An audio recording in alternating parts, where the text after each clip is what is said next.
Hi everyone, welcome to my YouTube channel. Friends, आज के class में हम स्टेट लेजिस्लेचर, गवर्नर, सीएम, इनके पीवाईक्यू को डिस्कस करने वाले हैं। याद रखिएगा, सिलेक्शन उन्हीं का होता है जो बेसिक नहीं पीवाईक्यू से भी सीखते हैं। तो चलिए आज की प्रैक्टिस को बनाते हैं आपकी प्रेपरेशन का टर्निंग पॉइंट। हालांकि ये सीरीज उन्हीं के काम में आएगी जिन्होंने पहले इस टॉपिक को पढ़ा है, या जिन्होंने नहीं पढ़ा है तो सबसे पहले प्लेलिस्ट में जाइए, वहाँ पे इन टॉपिक को आप कवर करिए, देन इस लेक्चर को अटेंड करिएगा। और जो पहले से पढ़े हुए हैं उनके लिए टॉपिक बड़ा इंपॉर्टेंट होने वाला है। तो चलिए टॉपिक स्टार्ट करते हैं। हमारा स्टार्ट होता है फर्स्ट क्वेश्चन।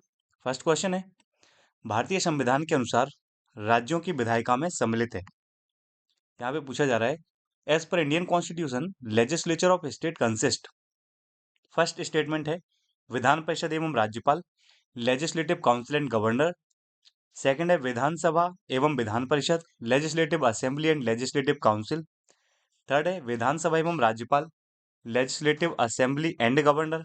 और फोर्थ है, राज्यपाल, विधानसभा एवं विधान परिषद जहां इसका अस्तित्व है, governor, legislative assembly and legislative council where it exist. So अपना उत्तर निम्नलिखित कूटों में से चुने। Select your answer out of the following codes. First जो हमारा ऑप्शन है वो कहता है ओनली थ्री, केवल तीन। ऑप्शन बी कहता है टू एंड थ्री, दो और तीन दोनों ही। ऑप्शन सी कहता है थ्री एंड फोर्थ, तीन और चार दोनों ही। और ऑप्शन डी कह रहा है केवल चार, ओनली फोर। अब देखिए, इस प्रकार के क्वेश्चन को टैकल करने के लिए हमें प्रॉपर पहले उसका कॉन्सेप्ट पता होना चाहिए। अब इस क्वेश्चन का पहले हम आंसर देखते हैं, फिर इसको मैं डिटेल में बताता हूं, जो कि हमने जब इस लेक्चर को अटेंड किया था वहां पर डिटेल में पढ़ा है। तो इसका राइट आंसर होगा ऑप्शन नंबर सी, यानी तीन और चार दोनों ही। यानी option number statement three and statement four. Why, तीन और चार ही क्यों? तो जब मैंने आपको पढ़ाया था लेक्चर में, वहां पे मैंने आपको बताया था, देखिए जो हमारा आर्टिकल 168 है वो कहता है every state shall have a legislature. प्रत्येक राज्य में एक विधानमंडल होगा। जहां एक सदन हो, where there is one house, so वहां पर होगा राज्यपाल और विधानसभा, यानी गवर्नर और लेजिस्लेटिव असेंबली, जिसको हम बोलते हैं यूनिकैमरल। एंड जहां दो सदन होंगे, where there is two house, so वहां पर होगा governor, legislative assembly and legislative council, यानी राज्यपाल, विधानसभा और विधान परिषद। इसको हम बोलते हैं बाईकैमरल सिस्टम। सो अगर हम इस आर्टिकल के तहत देखते हैं तो आप देखेंगे राज्यपाल, विधानसभा और राज्यपाल, विधानसभा, विधान परिषद दिया है। और अगर आप इस क्वेश्चन को देखेंगे तो सेम इसी फॉर्मेट पर इसने क्वेश्चन पूछा है। तो देखिए, विधानसभा एवं राज्यपाल एंड राज्यपाल, विधानसभा, विधान परिषद जहां इसका अस्तित्व है। सो हमारा राइट आंसर क्या हो जाएगा? Option number C. I hope ये क्वेश्चन आपको क्लियरली समझ में आ गया होगा। नेक्स्ट क्वेश्चन की ओर मूव करते हैं। हमारा अगला क्वेश्चन है, which is the upper chamber of state legislature in India. Bharat में राज्य विधान पालिकाओं में उच्च सदन कौन सा है? लेजिस्लेटिव काउंसिल, जिसको हम बोलते हैं विधान परिषद, लेजिस्लेटिव असेंबली, विधान पालिका समिति, राज्यपाल का कार्यालय, गवर्नर्स ऑफिस, एंड इनमें से कोई नहीं, none of these. BPSC pre 2000 में ये प्रश्न पूछा गया है। अब इसका पहले हम राइट आंसर देखते हैं, फिर इसका एनालिसिस करेंगे। So right answer is option number A, विधान परिषद। जैसे कि अगर हम यूनियन में बात करते हैं, केंद्रीय सरकार में बात करते हैं, तो वहां पर संसद का जो अपर हाउस होता है वो राज्यसभा होता है। वैसे ही स्टेट में होता है लेजिस्लेटिव काउंसिल। एंड जैसे वहां पर लोकसभा होता है, वैसे यहाँ पर होती है लेजिस्लेटिव असेंबली। नेक्स्ट क्वेश्चन हमारा, भारतीय संविधान के निम्नलिखित में से किस अनुच्छेद के अंतर्गत विधानसभा को विधान परिषद का सृजन करने का प्रस्ताव पास करने की इजाजत मिलती है? सो पहले तो इस क्वेश्चन के अकॉर्डिंग हमें ये समझना है कि किसी भी राज्य में विधान परिषद का सृजन करने का काम वहां की विधानसभा के प्रस्ताव द्वारा होता है। So under which one of the following articles of the Indian Constitution the Legislative Assembly is allowed to resolve for the creation of the Legislative Council? So Article 168, 169, 170 and 171. So हमारा राइट आंसर हो जाएगा इसका 169, यानी कि option number B. अब क्यों भी होगा, तो देखिए इसका डिटेल एनालिसिस ये रहा। विधान परिषद लेजिस्लेटिव काउंसिल, आर्टिकल 169 में कहा गया है कि पार्लियामेंट में कॉन्स्टिट्यूट और डिसॉल्व द लेजिस्लेटिव काउंसिल, यानी कि जो संसद है वो राज्य सरकार की सिफारिश पर किसी राज्य में विधान परिषद का गठन या भंग कर सकती है, of a state on the recommendation of the state government. लेकिन अगर आप इसका फर्स्ट स्टेप देखेंगे, प्रथम चरण देखेंगे, तो इसमें क्या कहा गया है, जो राज्य विधानसभा है वो विधान परिषद का प्रस्ताव करती है, संसद को भेजती है कि उसके यहाँ विधान परिषद बनाया जाए। When the legislative assembly passes a resolution of the legislative council. So इतने ही लाइन से हमारा ये जो क्वेश्चन है वो सॉल्व हो जाता है। सो क्वेश्चन पूछा था कि किस आर्टिकल के तहत, तो हम बताएंगे 169 के तहत। आई होप ये क्वेश्चन भी आपको क्लियर होगा। नेक्स्ट क्वेश्चन की ओर मूव करते हैं। हमारा अगला क्वेश्चन है, कंसिडर द फॉलोइंग स्टेटमेंट। निम्नलिखित कथनों पर हमें विचार करना है। फर्स्ट स्टेटमेंट है, the legislative council of a state in India can be larger in size than half of the legislative assembly of that particular state. Bharat में किसी राज्य की विधान परिषद आकार में उस राज्य की विधानसभा के आधे से अधिक बड़ी हो सकती है। सो फर्स्ट स्टेटमेंट ये रहा, हमें देखना है सही है या गलत। सेकंड स्टेटमेंट है, the governor of state nominates the chairman और legislative council of that particular state. किसी राज्य का जो राज्यपाल है वो उस राज्य की विधान परिषद के सभापति को नाम निर्देशित करते हैं। उपयुक्त कथनों में से कौन सा या से सही है या है? Which of the following statement given above is are correct? So first option है ओनली वन, केवल एक। सेकंड ऑप्शन है ओनली टू, केवल दो। ऑप्शन सी है बोथ वन एंड टू, के दो, एक और दो दोनों। एंड जो डी ऑप्शन है वो नाइदर वन और नॉर टू। सो ना तो एक और ना ही दो। ये आईएएस प्री 2015 में पूछा गया है। अब ऐसे क्वेश्चन जब सॉल्व करने रहते हैं तो दोस्तों इसके लिए हमें प्रॉपर जो कॉन्सेप्ट है वो पता होना चाहिए पहले, तो तब जाके हम ऐसे क्वेश्चंस को अटेम्प्ट कर जाते हैं। और फिर ये आईएएस प्री में पूछा गया तो क्वेश्चन का लेवल बेहतर ही होता है। अब इसको समझने के लिए देखिए दोस्तों, सबसे पहले हम इसका आंसर देखते हैं। तो आंसर हो जाएगा हमारा ऑप्शन नंबर डी, ना तो एक ना ही दो। अब क्यों? तो उसका डिटेल ये रहा। अगर आप देखेंगे आर्टिकल 171 का क्लॉज 1, वो कहता है कि विधान परिषद की जो सदस्य संख्या है वो उस राज्य की विधानसभा के सदस्यों की कुल संख्या का एक तिहाई से अधिक नहीं होगी। इसमें कहा गया है आधे से अधिक नहीं होगी, जबकि इसमें क्या लिखा है? एक तिहाई से अधिक नहीं होगी। तो क्या लिखा है? आर्टिकल 171 क्लॉज 1 कहता है, of the constitution provide that total number of legislative council shall not exceed one third of the total number of member in legislative, आपका जो विधानमंडल है उसका। तो अकॉर्डिंग टू दिस स्टेटमेंट पहला हमारा जो कथन है वो गलत हो जाता है। सेकंड भी स्टेटमेंट पढ़िए, the governor of state nominates the chairman of legislative council. कह रहा है कि राज्य का राज्यपाल उस राज्य की विधान परिषद के सभापति को नाम निर्देशित करते हैं। तो जब मैंने आपको पढ़ाया था वहां पे लिखा है, जब आर्टिकल 182 पढ़ेंगे आप, तो उसमें कहा गया जो विधान परिषद के सभापति हैं तथा उपसभापति हैं, इनका निर्वाचन विधान परिषद द्वारा ही किया जाता है, ना कि गवर्नर द्वारा। तो अगर इस प्रश्न को देखते हैं तो कथन सेकंड भी हमारा स्टेटमेंट जो है गलत हो जाता है। Under article 182 of the constitution provide that the chairman and deputy chairman of legislative council shall be chosen by the legislative council of that state. So the both statement are wrong, इसलिए दोनों statement कैसे हमारे गलत हैं। अभी भी question भी आप समझ गए होंगे। इसलिए मैं कहता हूँ क्वेश्चन लगाना बहुत इंपॉर्टेंट है। आप कॉन्सेप्ट क्या पढ़ रहे हो, उससे क्वेश्चन कैसे पूछे जाएंगे वो तभी समझ पाएंगे जब आप पीवाईक्यूज को बार बार लगाते रहेंगे। चलिए नेक्स्ट क्वेश्चन को रिमूव करते हैं। हमारा अगला क्वेश्चन है, राज्य विधान परिषद के विषय में सही क्या है? What is correct about state legislative council? So first statement है, इसका कार्यकाल 6 वर्ष होता है, it's tenure is 6 year. Second है, यह एक स्थायी सदन है, it is a permanent house. Third है, यह भंग नहीं किया सकता, it can not be dissolve. Fourth कहता है 1/6 सदस्य स्थानीय संस्थाओं द्वारा निर्वाचित होते हैं, 1/6 member are elected by the local institutions. 1/6 सदस्य जो है विधानसभा द्वारा निर्वाचित होते हैं, 1/6 member are elected by the legislative assembly. प्रति दूसरे वर्ष इसके एक तिहाई सदस्य सेवानिवृत्त होते हैं, every 2 years 1/3 members are retired. And उपराज्यपाल सदन का सभापति होता है, deputy governor the chairman of the house. And इसके सदस्यों का कार्यकाल 6 वर्ष होता है, the tenure of its member is 6 year.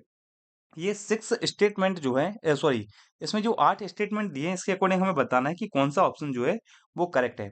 अब दोस्तों आज 28 नवंबर है, आज ही के दिन जो सीएचएसएल का पेपर हुआ है भी, उसमें भी इसी से क्वेश्चन पूछा गया है। तो आप देखेंगे हमारे पास जो ऑप्शंस हैं इनके अकॉर्डिंग हमें बताना सही क्या है। तो पहले मैं आपको इसका सही ऑप्शन बता देता हूँ, ऑप्शन नंबर सी सही होगा इसका। राइट ऑप्शन क्या हो गया? ऑप्शन नंबर सी।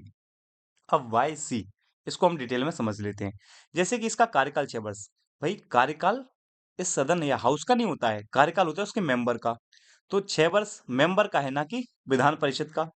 तो पहला स्टेटमेंट अपना गलत हो जाएगा। यह एक स्थायी सदन है, सही है। यह भंग नहीं किया जा सकता, सही है, यानी it's permanent house, it can not be dissolve, ये दोनों सही है। अब इसमें लिखा है 1/6 1/6 सदस्य, जबकि यहाँ पर 1/3 मेंबर है, तो ये दोनों स्टेटमेंट हमारे गलत हो जाएंगे। अगला है प्रति 2 वर्ष इसके एक तिहाई सदस्य सेवानिवृत्त हो जाते हैं, ये स्टेटमेंट बिल्कुल सही है। उपराज्यपाल सदन का सभापति होता है, ये स्टेटमेंट गलत है। और इसके सदस्यों का कार्यकाल 6 वर्ष होता है, स्टेटमेंट बिल्कुल सही है। तो 2, 3, 6 और 8, यानी 2, 3, 6 और 8 ये स्टेटमेंट सही है, बाकी सारे स्टेटमेंट गलत हैं। क्लियर है? अब ये कैसे होता है तो देखिए यहाँ पे मैंने बताया, विधान परिषद के सदस्यों की कुल संख्या, तो कुल का 5/6 यानी 1/3 सदस्य विधानसभा सदस्यों द्वारा निर्वाचित होते हैं, 1/3 सदस्य लोकल बॉडीज इंस्टीट्यूशन के द्वारा होते हैं। तो उसमें लिखा था 1/6, इसलिए वो दोनों स्टेटमेंट गलत हो जाते हैं हमारे, ठीक है ना। तो इस प्रकार से हम देखते हैं कि हमारा इसका राइट आंसर क्या हो जाएगा, option number C. So next आगे बढ़ते हैं। अगला क्वेश्चन है हमारा, which one of the following states of India does not have a legislative council so for even through the constitution seventh amendment act 1956 provide for it. Bharat के निम्नलिखित राज्यों से किस में अब तक विधान परिषद नहीं है, यद्यपि संविधान सप्तम संशोधन अधिनियम 1956 में उसके लिए उपबंध है। महाराष्ट्र, कर्नाटका, बिहार और मध्य प्रदेश। ये चार 1995 आईएएस में पूछा गया क्वेश्चन है। ये बड़ा ही आसान क्वेश्चन है। इसका राइट आंसर क्या हो जाएगा हमारा, Madhya Pradesh, option number D. Why option number D, इसको अभी हम देखेंगे। नेक्स्ट क्वेश्चन देखते हैं। Legislative council exist in which of the following state, Kerala, Himachal Pradesh, Delhi, Bihar. Select your answer from the following codes 1 and 2, 1 and 3, 2 and 3 and only 4। निम्नलिखित राज्यों में कहाँ विधान परिषद है, केरल, हिमाचल प्रदेश, दिल्ली, बिहार। निम्नलिखित कूटों से अपना उत्तर चुनें, 1 और 4, 1 और 2, 2 और 3 और केवल 4। चूंकि ये दोनों क्वेश्चन एक ही फॉर्मेट के, तो इनको डिटेल में हम अभी देखने वाले हैं। पहले इसका राइट आंसर देखते हैं। इसका right answer option number D, केवल 4, ओनली 4 बिहार। क्यों? तो देखिए, वर्तमान में केवल 6 ही ऐसे राज्य हैं जहां पर बाइकेमरल सिस्टम है, द्विसदनीय व्यवस्था है। उनमें है यूपी, बिहार, महाराष्ट्र, कर्नाटक, तेलंगाना, आंध्र प्रदेश। ये याद रखना है। तो 6 स्टेट हैं, यूपी, बिहार, महाराष्ट्र, कर्नाटक, तेलंगाना, आंध्र प्रदेश। तो इसके अकॉर्डिंग हमारा राइट ऑप्शन क्या हो जाएगा, ऑप्शन नंबर डी, केवल 4 बिहार। ना ही केरल में है, ना ही हिमाचल प्रदेश में, ना ही दिल्ली में। केवल बिहार एक ऐसा स्टेट है इन सभी में जिसमें बाइकेमरल सिस्टम है। So right option option number D हो जाएगा। नेक्स्ट क्वेश्चन हमारा, अब अगला क्वेश्चन है, भारतीय संविधान के अनुच्छेद 170 के अनुसार किसी राज्य की विधानसभा के सदस्यों की न्यूनतम तथा अधिकतम संख्या क्रमशः हो सकती है। तो सीक्वेंस देखिएगा, पहले न्यूनतम पूछा है फिर अधिकतम। According to the article 170 of the Indian constitution, the minimum and maximum strength of member of the legislative assembly in a state can be respectively. First option है 40 एंड 400, नेक्स्ट है 50 एंड 450, 50 एंड 500 एंड 60 एंड 500। ये यूपीआरओ ARO में पूछा गया 2017 में। So the right answer is option number D, 60 और 500। न्यूनतम संख्या 60 हो सकती है और अधिकतम 500। इसको भी हमने पढ़ा हुआ है, अभी देखते हैं। नेक्स्ट क्वेश्चन है हमारा, विधानसभा के सदस्य के लिए न्यूनतम आयु क्या विहित की गई है, 18 ईयर, 25 ईयर, 21, कोई सीमा नहीं। What is the minimum age limit prescribed for the membership of the legislative assembly, option A MPPCS 1997 में पूछा गया। इसका राइट आंसर हो जाएगा ऑप्शन नंबर बी, 25। आइए इन दोनों क्वेश्चन को डील करते हैं। तो सबसे पहले तो पहले क्वेश्चन का मैक्सिमम 500 हो सकती है, मिनिमम 60 हो सकती है। ये हमने लेक्चर में पढ़ा है डिटेल में, आप जाके उनको देखिएगा। अब एक्सेप्शन है कुछ स्टेट, गोवा, मिजोरम, सिक्किम एंड पुडुचेरी। यहाँ पर 40 यानी 60 से कम है, बेसिकली 40, 40, 32, 30। तो ये ध्यान रखना है एक्सेप्शन। और मैक्सिमम साइज होता है 500 और मिनिमम होता है 60। So the right answer is 60 and 500, क्योंकि न्यूनतम पहले पूछा है, अधिकतम बाद में। ऐसा नहीं कि आप पहले अधिकतम बता दें फिर न्यूनतम। और इस क्वेश्चन का आंसर इसके लिए हमने पढ़ा था 173, the qualifications of the membership of the legislature, राज्य विधानमंडल के सदस्यता की योग्यता। तो भारत का नागरिक होना चाहिए, है ना, shall be a citizen of India.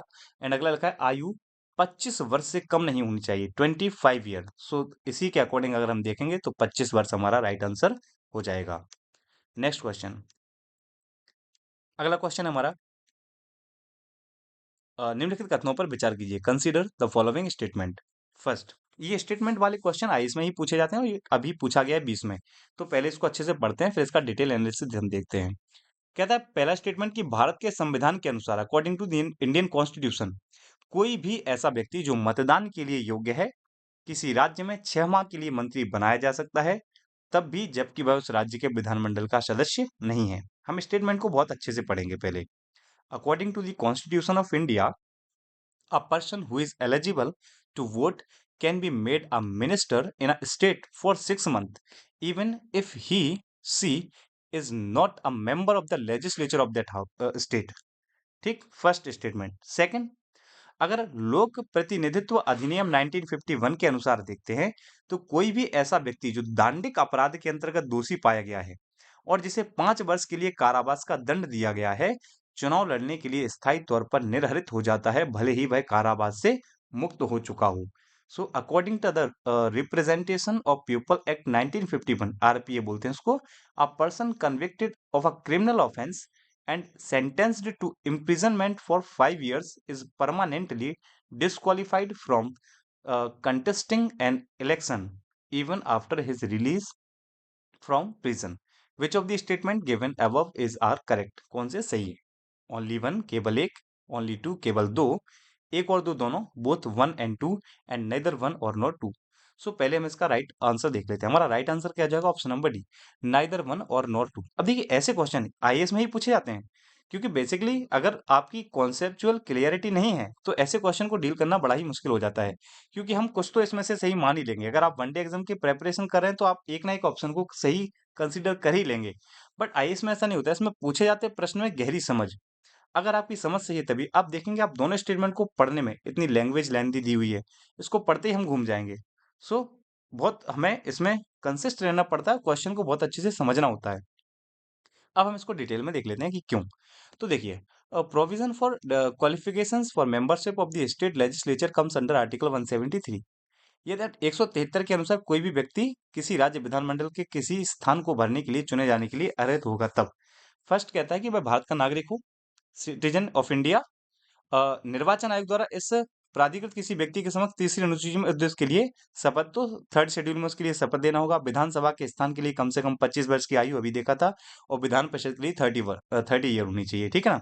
Legislative council more than 30 years of age, and अगर आप लेजिस्लेटिव असेंबली की बात करते हैं तो more than not less than 25 year.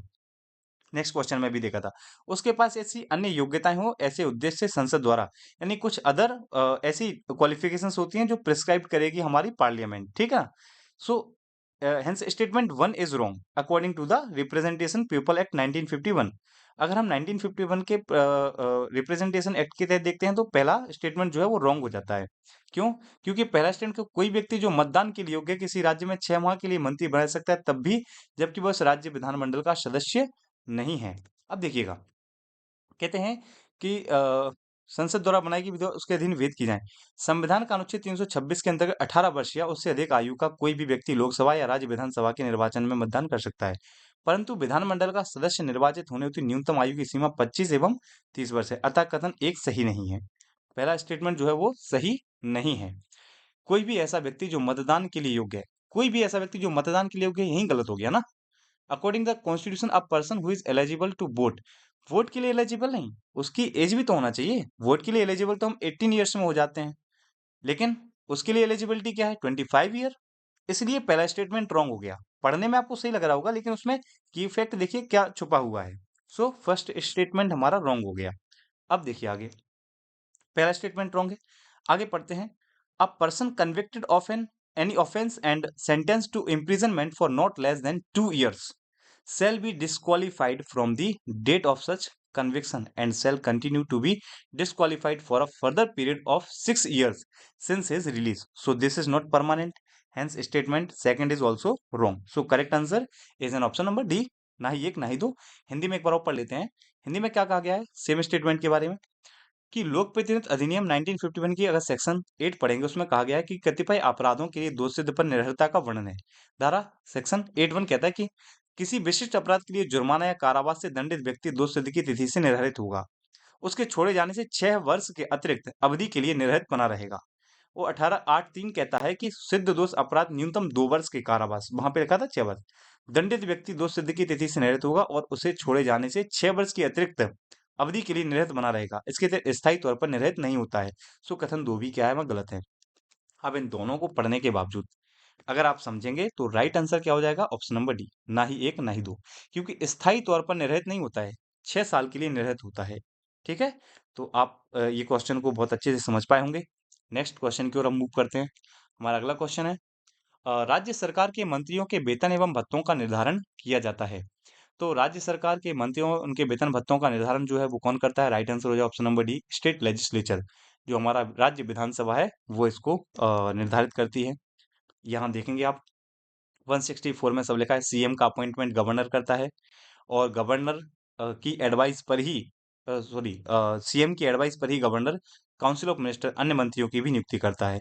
जो 164 का क्लॉज 1A है वो मंत्रिपरिषद के आकार के बारे में बात करता है। 2 उसका कलेक्टिव रिस्पॉन्सिबिलिटी बताता है। 3 ओथ बताता है, गवर्नर दिलाता है थर्ड अनुसूची के तहत।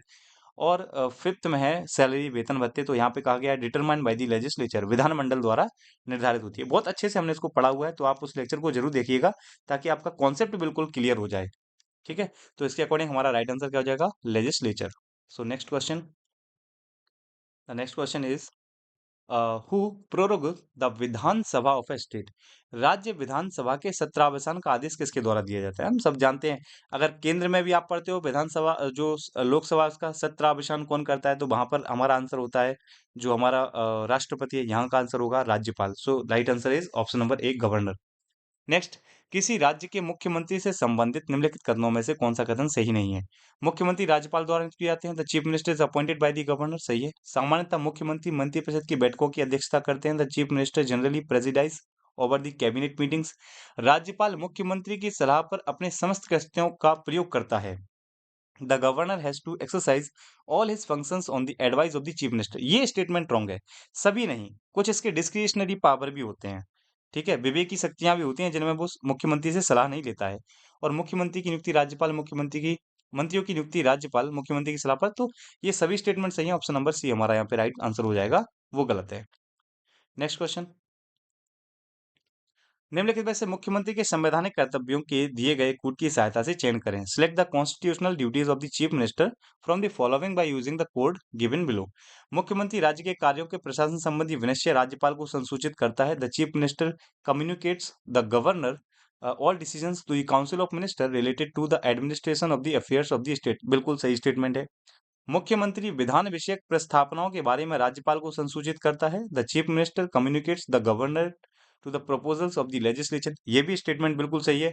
मुख्यमंत्री राष्ट्रीय विकास परिषद की बैठकों में भाग लेता है। The chief minister participate the meetings of the national development council. अब देखिए दोस्तों, ये स्टेटमेंट तो सही है, लेकिन क्वेश्चन के अकॉर्डिंग ये स्टेटमेंट गलत है, क्योंकि इसमें पूछा गया संवैधानिक कर्तव्य है, जबकि ये संवैधानिक कर्तव्य नहीं, उसका प्रशासनिक कर्तव्य है, एडमिनिस्ट्रेटिव ड्यूटीज है। सो थर्ड ऑप्शन हमारा गलत हो जाएगा। और फोर्थ है, मुख्यमंत्री किसी विषय को जिस पर किसी मंत्री ने निश्चय कर लिया है किंतु मंत्रिपरिषद ने विचार नहीं किया है, राज्यपाल द्वारा अपेक्षा की जाने पर परिषद के समक्ष रखवाता है। राइट है। The chief minister submits for the consideration of the council of minister any matters on which decision has been taken by a minister but which has not been considered by the council of council in if the governor requires. So ये सही है। तो पहला, दूसरा और चौथा सही है, यानी पहला, दूसरा, चौथा, option number D. Right answer क्या हो जाएगा इसका? Option number D. चलिए नेक्स्ट क्वेश्चन की रिमूव करते हैं। अगला क्वेश्चन है, विधानसभा के अध्यक्ष और उपाध्यक्ष तथा राज्य विधान परिषद के अध्यक्ष और उपाध्यक्ष का वेतन और भत्ते खालिस्तान द्वारा तय किए जाते हैं। The salary and allowances of the speaker and deputy speaker of the legislative assembly and chairman and deputy chairman of the legislative council are fixed by. ये बेसिकली स्टेनो में पूछा गया। इसका राइट आंसर क्या हो जाएगा? Option number A, state legislature, जो हमारी राज्य विधायिका होती है उसके द्वारा ही निर्धारित किया जाता है। Next question, which of the following state has the highest number of legislature assembly. अच्छा, निम्नलिखित में से किस राज्य में विधानसभा, ये डिटेल में हमने भी चर्चा की है। तो सबसे ज्यादा संख्या कहाँ पर है? हमारे उत्तर प्रदेश में। सो ये रहा जो मैंने पढ़ाया था उस समय। सर्वाधिक विधानसभा सदस्य संख्या वाले 5 राज्य और न्यूनतम वाली है, तो सबसे ज्यादा उत्तर प्रदेश में 403 थी, फिर पश्चिम बंगाल में 294, फिर महाराष्ट्र में 288 और फिर बिहार में 243, देन तमिलनाडु 234, न्यूनतम में पुडुचेरी 30, ये यूटी है। अगर स्टेट में देखेंगे तो सिक्किम 32। सो ये राइट आंसर हमारा ऑप्शन नंबर सी, उत्तर प्रदेश। इसको करेक्ट कर लेना, उत्तर प्रदेश है ये। नेक्स्ट, अगला क्वेश्चन है हमारा कि निम्नलिखित में से किसके पास किसी राज्य की विधान परिषद में कुछ सदस्यों को नामित करने की शक्ति है? तो विधान परिषद नॉमिनेट करते हैं हमारे जो राज्यपाल हैं संबंधित राज्य के, वो। So right answer option number A हो जाएगा इसका। नेक्स्ट क्वेश्चन, भारतीय संविधान के अनुसार राज्य का वास्तविक कार्यपालक किसे माना जाता है? सो पूछ रहे हैं, according to the Indian constitution who is considered the real executive of a state? The deputy chief minister, उप मुख्यमंत्री, चीफ मिनिस्टर, मुख्यमंत्री, स्पीकर एंड राज्यपाल। इसका राइट आंसर क्या हो जाएगा? हमारा मुख्यमंत्री। ये हमने पढ़ाया भी है, देखिए ये रहा ऑप्शन जो हमने पढ़ा था क्लास में, कि मुख्यमंत्री वो राज्य की कार्यपाल का मंत्रिपरिषद का वास्तविक प्रमुख होता है। The chief minister is the real head of the state and executive. So right option हमारा चीफ मिनिस्टर हो जाएगा। अगला क्वेश्चन, नेक्स्ट क्वेश्चन हमारा, निम्नलिखित में से किसे राज्य कार्यपालिका नहीं माना जाता है? Chief justice of the high court, governor, council of minister, chief minister. उच्च न्यायालय के मुख्य न्यायाधीश, राज्यपाल, मंत्रिपरिषद, मुख्यमंत्री। इसका राइट अभी हम देखेंगे। बेसिक कार्यपालिका का भाग जो चीफ जस्टिस होता है, मुख्य न्यायाधीश उच्च न्यायालय का, वो नहीं होता है। सो राइट आंसर क्या हो जाएगा? ऑप्शन नंबर ए। क्यों? अभी देखने वाले हैं। और अगला क्वेश्चन है, भारतीय संविधान के अनुसार राज्य विधानसभा द्वारा पारित विधेयक को राष्ट्रपति की सहमति के लिए कौन आरक्षित करता है? ये भी हमने बहुत डिटेल में पढ़ा है। इसका राइट आंसर हो जाएगा ऑप्शन नंबर बी, गवर्नर। सो पहले का आंसर अगर हम देख लेते हैं, सो देखिए ये रहा वो कॉन्सेप्ट जो हमने क्लास में डिटेल में चर्चा किया था कि जो एग्जीक्यूटिव होता है, जो 153 से 167 है, उसके भाग हैं राज्यपाल 153 से 162, देन काउंसिल ऑफ मिनिस्टर मंत्रिपरिषद 163 164, फिर महाधिवक्ता 165 में, और राज्य सरकार के कार्य 166 से 7 में। सो कार्यपालिका में आपको कहीं भी यहाँ पर मुख्य न्यायाधीश नहीं मिले हैं। राज्यपाल ये रहा, मंत्रिपरिषद ये रही, मुख्यमंत्री इसी मंत्रिपरिषद का हिस्सा है। सो राइट आंसर क्या हो जाएगा? ऑप्शन नंबर ए। नेक्स्ट क्वेश्चन को रिमूव करते हैं। अगला क्वेश्चन कहता है, निम्नलिखित में से कौन भारत में किसी राज्य की विधान परिषद में 1/6 सदस्यों को नामित करता है? स्टार्टिंग का ही जो हमने पहला क्वेश्चन डिस्कस किया था उसी में आ गया था। तो राइट आंसर क्या हो जाएगा? ऑप्शन नंबर सी, राज्यपाल, governor of the state. Next question है, राज्यपाल को पद की शपथ कौन दिलाता है? Who administer the oath of office of the governor? तो जब हमने गवर्नर वाला टॉपिक पढ़ा था उसमें पढ़ा था शपथ दिलाता है उच्च न्यायालय के मुख्य न्यायाधीश। So right answer option number B. Next question, question है, who among the following decides on the questions of disqualifications of the member of the state legislature in consultation with the election commission? निम्नलिखित में से कौन चुनाव आयोग के परामर्श से राज्य विधानमंडल के सदस्यों की योग्यता के प्रश्न पर निर्णय लेता है? जब हमने केंद्र पढ़ेंगे तो वहां पर पढ़ा था कि जो राष्ट्रपति है वो चुनाव आयोग के परामर्श से ही निर्णय करता है। सो राज्यों में यही काम गवर्नर करता है। So right option is option number D, governor. Next question, next question है हमारा कि in India during a national emergency who may extend the term of legislative assembly for a period not exceeding 1 year at a time? भारत में राष्ट्रीय आपातकाल के दौरान कौन विधानसभाओं का कार्यकाल एक बार में 1 वर्ष से अधिक अवधि के लिए बढ़ा सकता है? सो दोस्तों हमने ये डिस्कस किया है। अगर आपको उसको थोड़ा प्रॉपर नॉलेज हो तो इसका राइट आंसर क्या हो जाएगा? संसद। संसद ही ऐसा कर सकती है कि वो राज्य विधानसभाओं के कार्यकाल को एक बार में 1 वर्ष के लिए इंक्रीज कर सकती है। So right option option number C हो जाएगा हमारा। नेक्स्ट क्वेश्चन, सो ये थे कुछ क्वेश्चंस जो पीवाईक्यू बेस्ड थे। आई होप आपको ये क्वेश्चन सीरीज जो है वो पसंद आई होगी। अगर ये वीडियो आपको एक स्टेप आगे ले गई हो तो लाइक जरूर करें, कमेंट करें, और अपने दोस्तों के साथ शेयर करके पूरी टीम का लेवल अप जरूर करें। सब्सक्राइब करें हमारे चैनल को, रोहित एसएससी। दोस्तों इसका पीडीएफ आपको हमारे टेलीग्राम चैनल पर मिलेगा, जिसका लिंक जो है वो डिस्क्रिप्शन बॉक्स में दिया हुआ है। तो वहां जाकर आप हमारे टेलीग्राम चैनल को ज्वाइन कर सकते हो। मिलते हैं नेक्स्ट वीडियो में, तब तक अपना ध्यान रखें। Thank you.